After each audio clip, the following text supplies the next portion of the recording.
Hello, good afternoon and welcome to New Forest Morphs. I've got Adam with me today, one of my sons, and he's going to be doing the camera work. So thank you, Adam, for joining us today. Thank you everyone for the lovely feedback on yesterday's video. Really appreciate all your love, and it was a delicate subject and not easy to talk about, but I thank you for your love and support. Did get a comment from a new contributor, and I wanted to just thank you. His name's Chris Hyde. And he asked the question, do you think experiments with genes will alleviate the spider wobble? And that's a really good question. And I know that over 25 years, or thereabouts 20 plus years, there have been a lot of experiments done with the spider gene, where a lot of top breeders have been trying to work out different ways of trying to reduce the wobble and trying to work out what's going on. And it does seem sometimes, and it's frustrating, that we don't seem to be making much headway after 20 years, and it's quite easy to kind of give up the fight.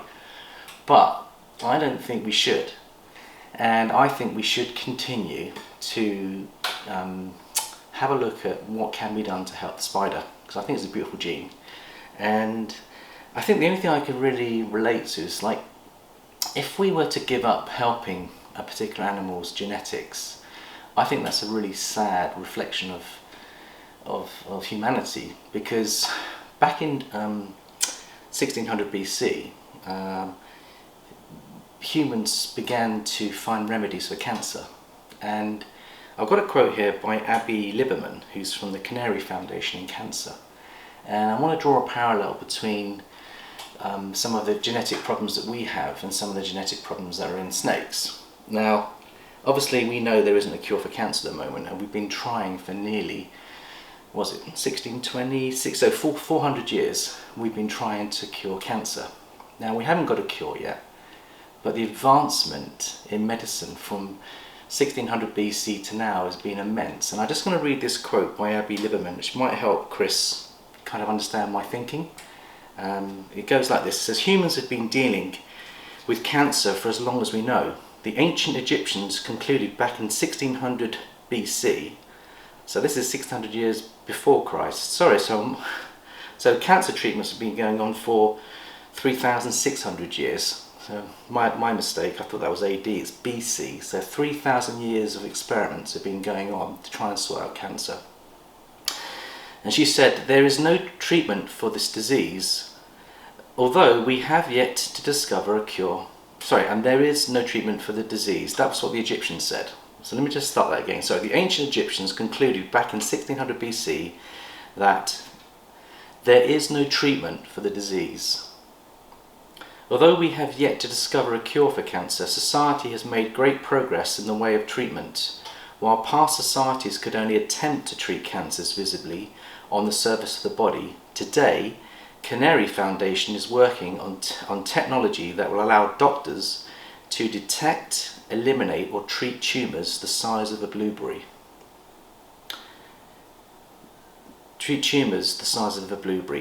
Though there is still a way to go in the fight against cancer, the progress made in even the last 50 years is remarkable.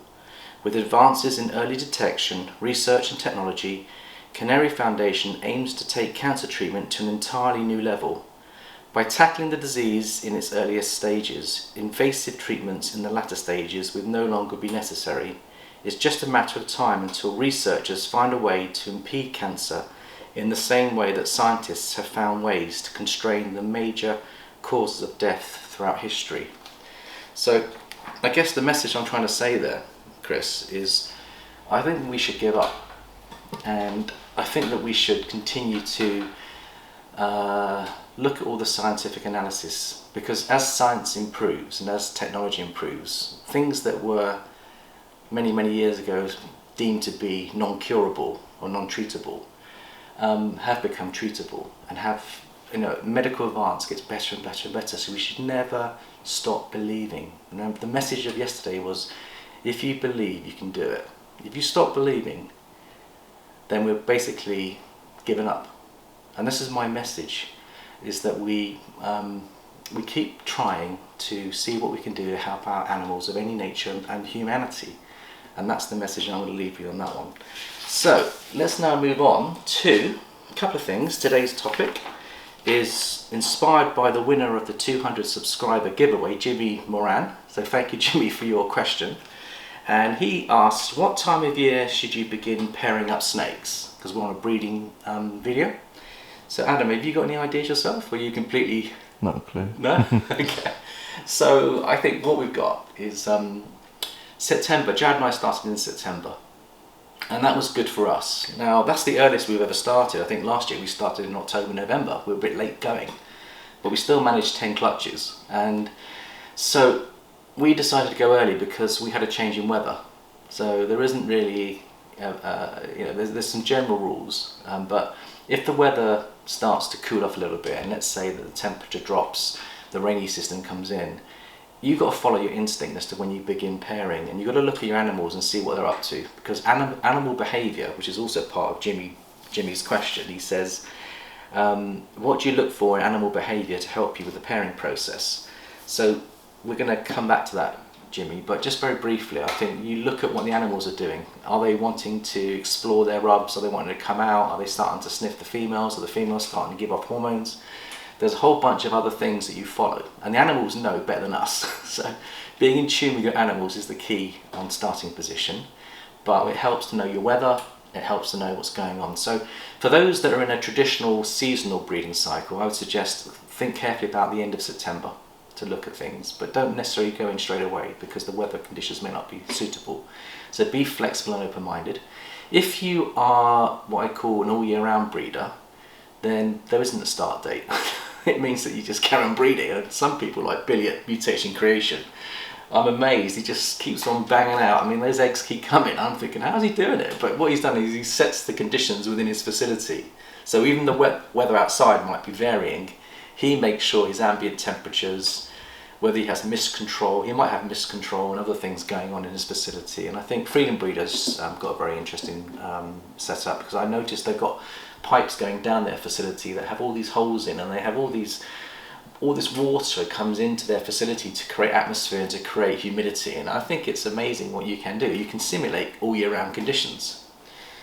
My own feeling at the moment is that I think that I like to stay with the traditional route myself as a small-time hobby breeder, because obviously there's a lot to invest in facilities and creating that environment, and it's quite expensive. But also I just think that we've got to let our animals rest as well, which means that there's a time and season, and Mother Nature is normally our best guide. When man messes up with Mother Nature, screws it up, then things go wrong. But I think follow Mother Nature personally, and my feeling is, and I don't want to put anyone down for doing all year round breeding, because we might go there ourselves one day, but I do think for us as beginners, we should follow the natural cycle, because Mother Nature's been around a while. Anyway, that's my take on that.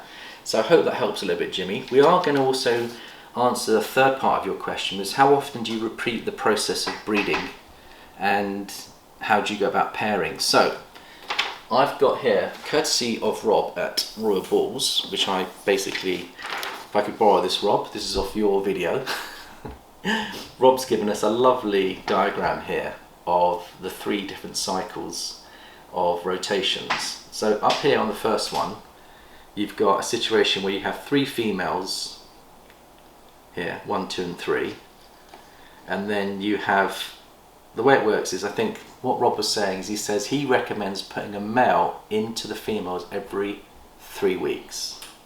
So you've got like a 3-week cycle here. It's a 4-week cycle, but you can see his first approach is that the male goes to female number 1, then once they've locked, goes to female number 2, once they've locked, he goes to female number 3, then he rests after, that's the first week, then for the next 2 weeks he rests that male and feeds them. Okay? And then he starts the whole process again in week 4. So if you like, that's your 3-week window there, and then the whole thing starts again there. And I think a lot of people like that model, and a lot of people go with that. The second model down here is, again, it's a 3 female to 1 male model, but this is the one that I was showing you early in the week, which Jared and I have been adopting, which is we get 1 male to 3 females, but we'll do the first breeding in the first week. So we'd put our male to female number 1 in the first week, And then once they've locked, we take them out and we give them the rest of the week off. And then he can feed, poo and shed and get his strength back. And then next week we'll put him to number 2 girl and then rest him. And then the following week we put him number 3 girl, rest him, and then number 1. And it keeps rotating. So that's the method that Jad and I have been using over the last 18 months. Now the third method is where you have what they call a powerhouse male, or what I call a stud. So if you had a stud that could go to, say, 6 girls, which is very unusual by the way, I wouldn't necessarily recommend it. To have a powerhouse male, you need to have a proven breeder that is going to be over 1,000 kilograms, hopefully between 1,000 and 1,500 kilograms at least, that can sustain this model. You need something that's strong, that's well rested, that's a powerful male if you're going to go for 6. But even then, if you do plan to go for 6, you keep a very close eye on him and have backups. So today we're also going to talk about backups. So this is the model. So let's say you've got this super male that you know is a proven breeder, he's a stud, he's been to 3 or 4 girls before, he's a proven breeder that's established and you know him well, and you know that he can service 6 girls. Okay, so the first 3 girls would be done in the first week. Okay, so it's very similar to this model. Then you would give him a break and you'd feed him, and then you'd go to girls 4, 5 and 6, and then you'd feed him again by the end of week 3. So he would end up servicing 6 girls in a 3-week period with 2 breaks for feeding, and then the whole process would start again. Now he can go, because he's a powerhouse male that say he's 1,500 to 2,000 kilograms. Now we've got a powerhouse male which is called the Joker. He's 2,500 kilograms.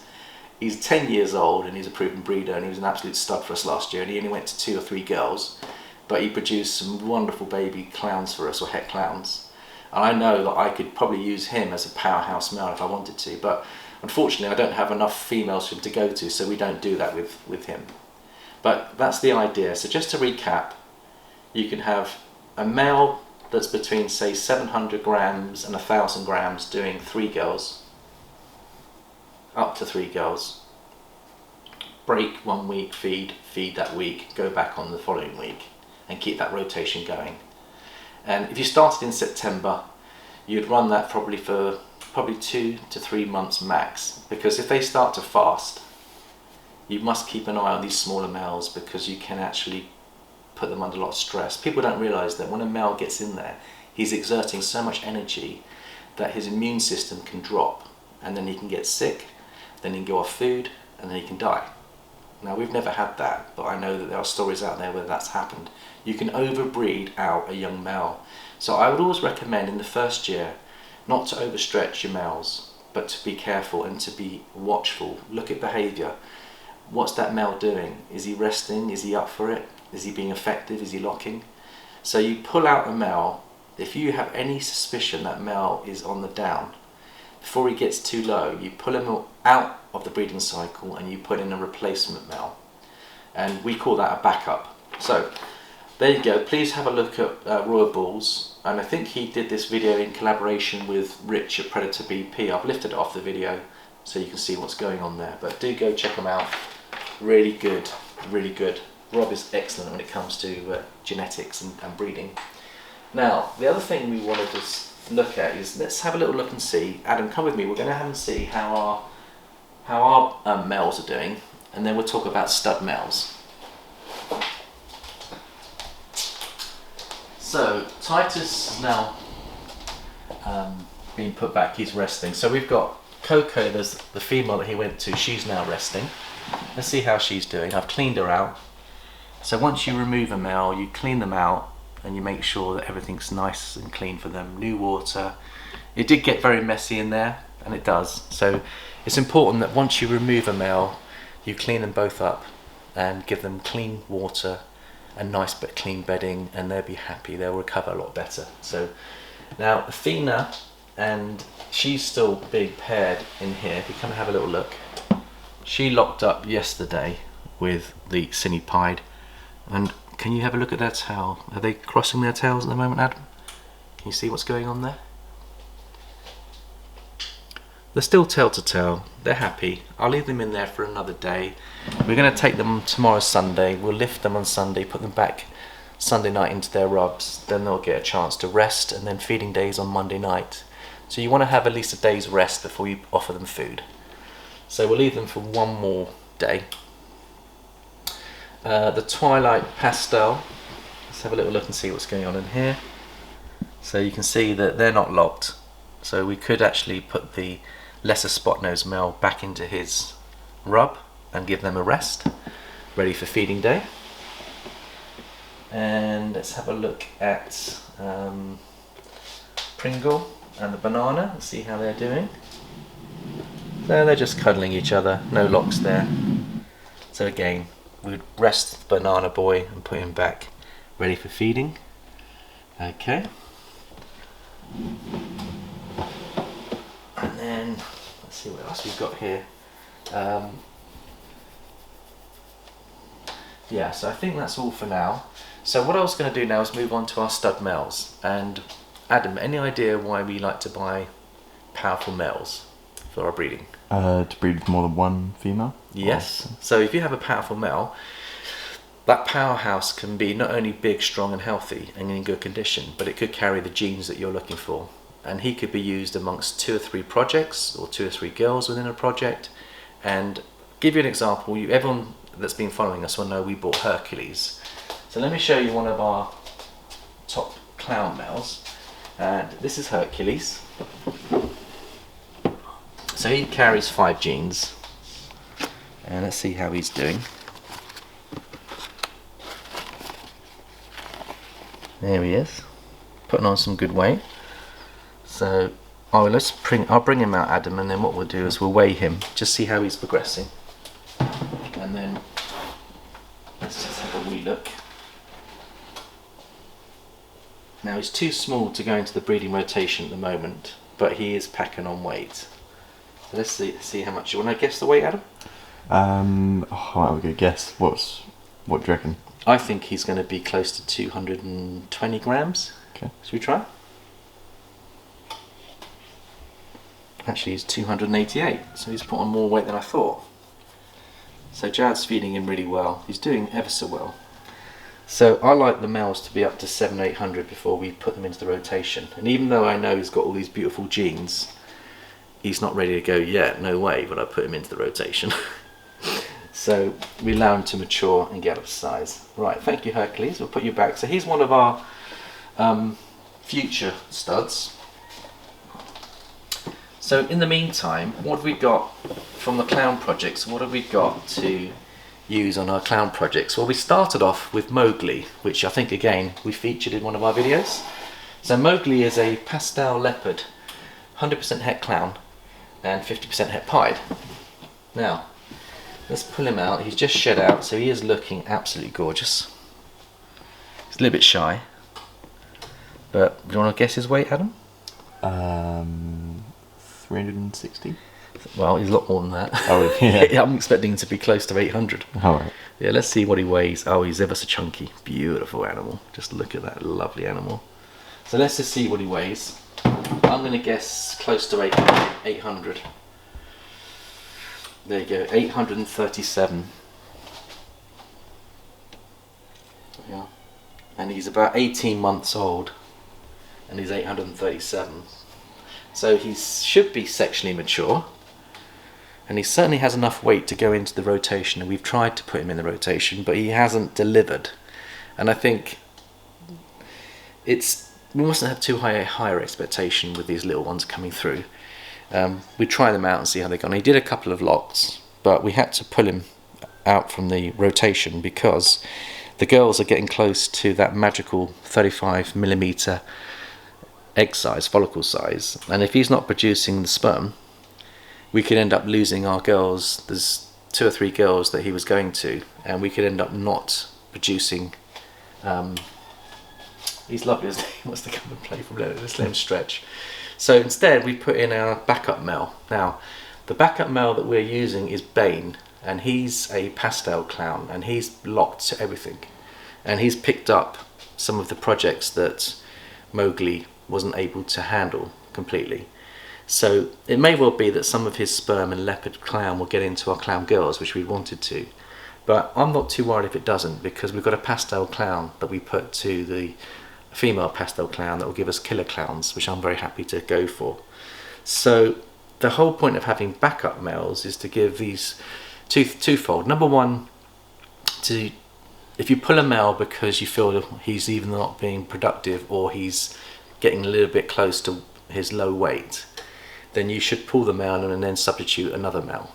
And that's the benefit of having a backup male, is that your projects can still go ahead and from a different angle, but at least the females get an opportunity to have a clutch, and you do get some offspring. It may not be your ideal offspring, but you get an offspring that is going to produce further clowns going forward for you in the next projects.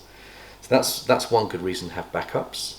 The other good reason to have backups is that your collection of animals, like for example we've got 15 clown females now at different levels, and if you work on the average that maybe 3 girls to each male, you need 5 male boys to service 15 male girls if you don't want to overstretch your males.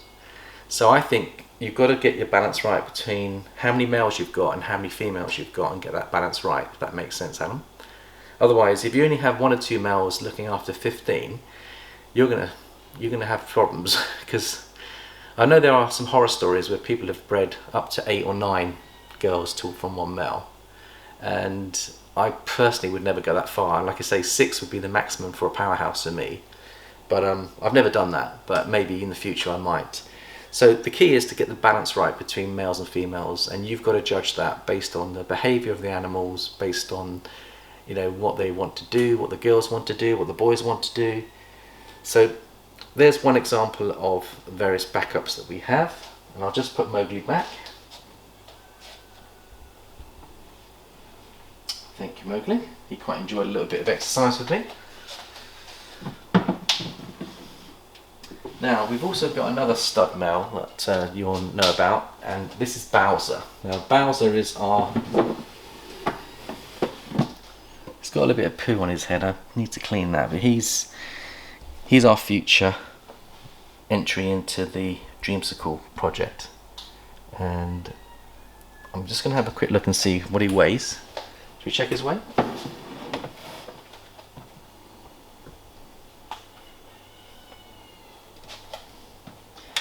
Can you guess, Adam? 700. So he's coming in, well done, 775. So these new boys that we've got, they are really doing, Jared's doing a wonderful job to keep them well fed and looked after. And I say, we did actually try him out a couple of weeks ago, and he didn't lock up. He doesn't really know what he's doing. He's only 8 months, so he's too young to really go into the breeding cycle. But come the next 3 months, we might get lucky enough to have one of our females come up, and we could put him. Now what I've done is I've invested in 4 het pied girls that are ready to go almost. They need another few months, but when they're ready, we can plug him into our powerhouse Matt boy, in our stud. He's not quite a powerhouse yet, let's call him a stud, future stud. We can plug him into 1 or maybe 2 of those het pieds and produce some visual pieds that are het for lavender albino. And there's a strategy. So one of the benefits of buying a stud is that, okay, it might cost you a couple of £1,000s to get such a beautiful animal, but we can, the nice thing about it is that we can use him in the breeding rotation. So while his wife, which is Peach, is going to take another 2 years to get going, she's about 800, then we can put him into make some double hets or some visual hets, and that way the male's being able to get into the productive side, so he's really ready to go when his wife is ready to go, if that makes sense. So there's another benefit of buying a stud male, is that you can put him out to your other hets and make use of your hets while you're waiting for the visuals to come up to size. So that's a really good plan. So I think we're going to leave it there. Thank you so much for watching. It's goodbye from me, goodbye from Adam. Goodbye. And we shall see you next time. Take care.